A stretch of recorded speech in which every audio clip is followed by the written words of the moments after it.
Hi friends, welcome back to my channel. ఈరోజు మనం కాన్ city movie గురించి మాట్లాడుకుందాం. ఈ సినిమా ఒక క్రైమ్ కామెడీ థ్రిల్లర్. చిన్న చిన్న మోసాలు చేస్తూ జీవించే కొంతమంది జీవితంలో ఊహించని సంఘటన జరగడం కథ ఆసక్తికరంగా మారుతుంది. అక్కడి నుంచి వచ్చే ట్విస్టులు ప్రేక్షకులను ఎంజాయ్ చేస్తాయి.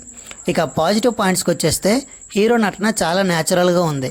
కామెడీ సన్నివేశాలు బాగున్నాయి. బ్యాక్గ్రౌండ్ మ్యూజిక్ థ్రిల్లింగ్గా ఉంటుంది. క్లైమాక్స్లో వచ్చే ట్విస్టులు ఆకట్టుకుంటాయి. ఇక నెగిటివ్ పాయింట్స్కి వచ్చేస్తే ఫస్ట్ హాఫ్ కొంచెం స్లోగా అనిపిస్తుంది. కొన్నిసార్లు సీన్లు మరింత బలంగా ఉండాల్సింది. ఎమోషనల్ కనెక్షన్ కొద్దిగా మిస్ అయినట్లు అనిపిస్తుంది. ఇక ఫైనల్ రివ్యూకి వచ్చేస్తే మొత్తానికి కొంత తరహా క్రైమ్ కామెడీ సినిమా ఇష్టపడే వారికి కాన్ సిటీ ఒకసారి చూడదగ్గ సినిమా. అయితే చాలా హై ఎక్స్పెక్టేషన్స్తో వెళ్తే కొంత నిరాశ కలగొచ్చు. నా రేటింగ్ వచ్చేసి 3/5. ఈ రివ్యూ మీకు నచ్చినట్టుగా అయితే ఈ వీడియోని లైక్ చేయండి. మీ అభిప్రాయాన్ని కామెంట్ తెలియజేయండి. ఇంకా ఇలాంటి మూవీ రివ్యూల కోసం మా ఛానల్ని సబ్స్క్రైబ్ చేసుకోండి. Thank you.